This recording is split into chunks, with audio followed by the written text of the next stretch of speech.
வணக்கம் மக்களே, நான் தான் உங்கள் அக்ரி மாணவி. ஆல்ரெடி நம்ம க்ரீம் செப்பரேட்டர் யூஸ் பண்ணி எப்படி வந்து க்ரீம் மில்க்கும் ஸ்கிம் மில்க்கும் தனித்தனியாக பிரிக்கலாம் அப்படின்னு பார்த்துருப்போம். அந்த க்ரீம் மில்க்லேருந்து எப்படி வந்து வெண்ணெய் வந்து ரெடி பண்ணலாம் அப்படின்னு இன்றைக்கி பார்க்க போகிறோம். அது எந்த மிஷின் வச்சு அந்த வெண்ணெயை வந்து ரெடி பண்ண போகிறோம் அப்படின்னா பட்டர் சர்னர். நம்ம தாத்தா பாட்டி காலத்துலலாம் என்ன பண்ணுவோம் அப்படின்னா, மாட்டுலேருந்து பாலை வந்து கறந்துட்டு வந்து அதை சூடுபடுத்தினோம் அப்படின்னா அதில் மேலே வந்து பாலாடை வந்து வந்துடும். அந்த ஆடையை வந்து சேகரித்து வச்சு மத்து அப்படிங்கிற ஒரு மரத்தாலான பொருளால் வந்து ரொம்ப நேரம் கடைவோம். அப்படி கடைய தான் வந்து என்ன ஆகும் அப்படின்னா வெண்ணெய் வந்து உருவாகும்.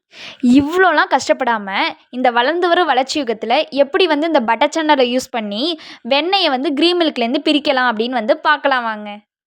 வெண்ணெயை செப்பரேட் பண்ணுறதுக்கு முன்னாடி இந்த மிஷினை பற்றி ஓவராலாக தெரிஞ்சுக்கலாம்.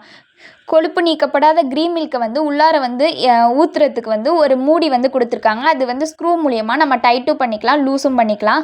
அப்புறம் உள்ளாரெலாம் என்னென்ன நடக்குது அப்படின்னு பார்க்க ஒரு கிளாஸ் வந்து கொடுத்துருக்காங்க. அது மூலியமா வந்து உள்ளார வெண்ணெய் வந்து உருவாயிடுச்சா இல்லையா அப்படின்னு வந்து நம்ம பார்த்துக்கலாம்.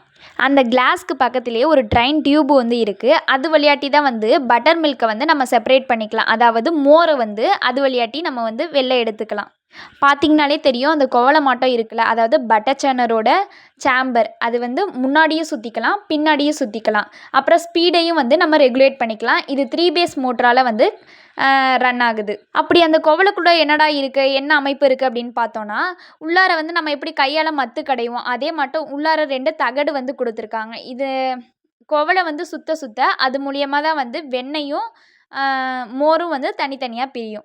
வாங்க இப்போ நம்ம எப்படி வந்து வெண்ணெய் வந்து பிரிக்கலாம் அப்படின்னு பார்க்கலாம். ஃபஸ்ட்டு நம்ம என்ன பண்ணாலும் சுடுதண்ணி வந்து வச்சு அந்த மிஷினை வந்து நல்லா வந்து அதில் உள்ள கிருமிகள்லாம் வந்து போக்கிடணும்.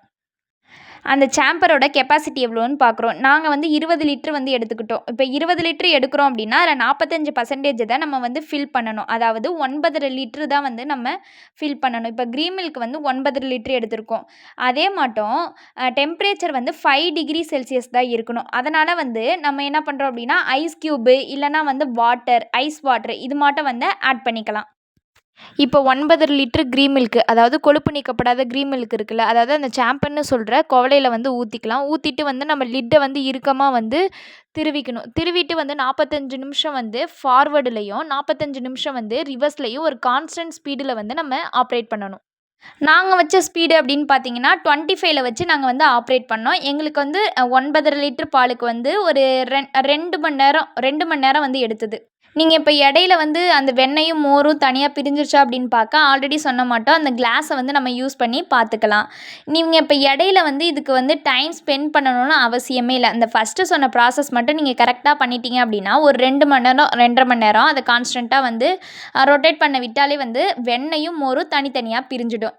வழக்கம் போல் நம்ம கையை வந்து நல்லா வாஷ் பண்ணிவிட்டு அந்த வெண்ணெயை வந்து தனித்தனியாக அந்த மோர்லேருந்து எடுத்துக்கிறோம். அதாவது இப்படி உருட்டி எடுத்து அந்த ஒரு பாத்திரத்தில் வந்து தண்ணி வச்சுக்கோங்க. அந்த தண்ணியில் வந்து போட்டோம் அப்படின்னா அந்த வெண்ணெய் வந்து எப்படின்னா கரையாமல் வந்து அப்படியே இருக்கும். இப்போ வெண்ணெயை வந்து தனியாக பிரித்ததுக்கப்புறம் மோர் இருக்குல்ல, அதில் வந்து சின்ன சின்ன பார்ட்டிகல்ஸ் வந்து வெண்ணெய் வந்து இருக்கும். அதை வந்து தனியாக பிரிக்கிறதுக்காக தான் வந்து நம்ம வடிகட்டி மோரை தனியாக எடுத்துக்கிறோம். நாங்கள் வந்து இப்போ 9 லிட்ரு வந்து க்ரீம் மில்க் வந்து யூஸ் பண்ணோம். அதில் 10 லிட்ரு வந்து மோரும் 1/2 கிலோ வந்து வெண்ணெயும் கிடச்சது. இப்போ உங்கள் வீட்டில் வந்து ஒரு 4-5 மாடு இருக்குது. நீங்கள் நார்மலாக பால் வந்து இப்போ 1 லிட்ரு பால் வந்து 40 ரூபாய்க்கு விற்கிறீங்க. இப்போ இந்த மிஷின் வாங்கி போட்டாலும் இந்த மிஷினோட ரேட்டு வந்து 5000லேருந்து 10,000 ரூபாக்குள்ளே வந்து இருக்குது. ஸ்டார்டிங்கில் வந்து இதை நீங்கள் வாங்கி போட்டாலும் உங்களுக்கு லாபம் தானே. அதாவது 1 லிட்ரு 40 ரூபா பால் விற்கிறத வந்து இந்த மிஷின் மூலிமா வெண்ணெயும் ரெடி பண்ணிக்கலாம், மோரும் நம்ம வந்து ரெடி பண்ணிக்கலாம். இதுலேருந்து நம்ம 2 மதிப்பு கூட்டு பொருளை ரெடி பண்ணி நீங்கள் விற்றுக்கலாம். இப்படி வெண்ணெய் மோரெல்லாம் பிரித்ததுக்கப்புறம் நம்ம ஒன்றை மட்டும் மறக்கவே கூடாது. ஸ்டார்டிங்லேயும் சரி எண்டுலேயும் சரி, அதாவது கிருமி வந்து அட்டாக் பண்ணாமல் இருக்கிறதுக்கு வந்து சுடுதண்ணி வச்சு நல்லா வந்து கழுவிடணும். அவ்வளோதான் மக்களே, வெண்மையான வெண்ணெயும் ரெடி, சுவையான மோரும் ரெடி. இந்த மிஷின் பற்றி உங்களுக்கு ஆல்ரெடி விவசாயிகளுக்கெல்லாம் தெரியாதுன்னு நினைக்கிறேன். அதனால தான் இந்த மிஷினை பற்றி உங்களுக்கு சொல்லலான்னு வந்து நான் இன்றைக்கி வந்து நினச்சேன். இது மாட்டம் அக்ரியில் என்னென்ன மிஷின்ஸ்லாம் யூஸ் பண்ணுறாங்க, இந்த மிஷின்ஸ்லாம் யூஸ் பண்ணி நம்ம எப்படி வந்து ப்ராடக்டை வந்து மதிப்பு கூட்டு பொருளாக மாற்றலாம் அப்படின்னு உங்களுக்கு தெரியணும்னு நினைக்கிறீங்களா? அப்போ வந்து நம்ம சேனலை வந்து லைக் பண்ணுங்கள், ஷேர் பண்ணுங்கள், மறக்காமல் சப்ஸ்கிரைப் பண்ணுங்கள். இப்பொழுது உங்களிடமிருந்து விடைபெறுவது அக்ரி மாணவி த்ரிஷா ராமச்சந்திரன்.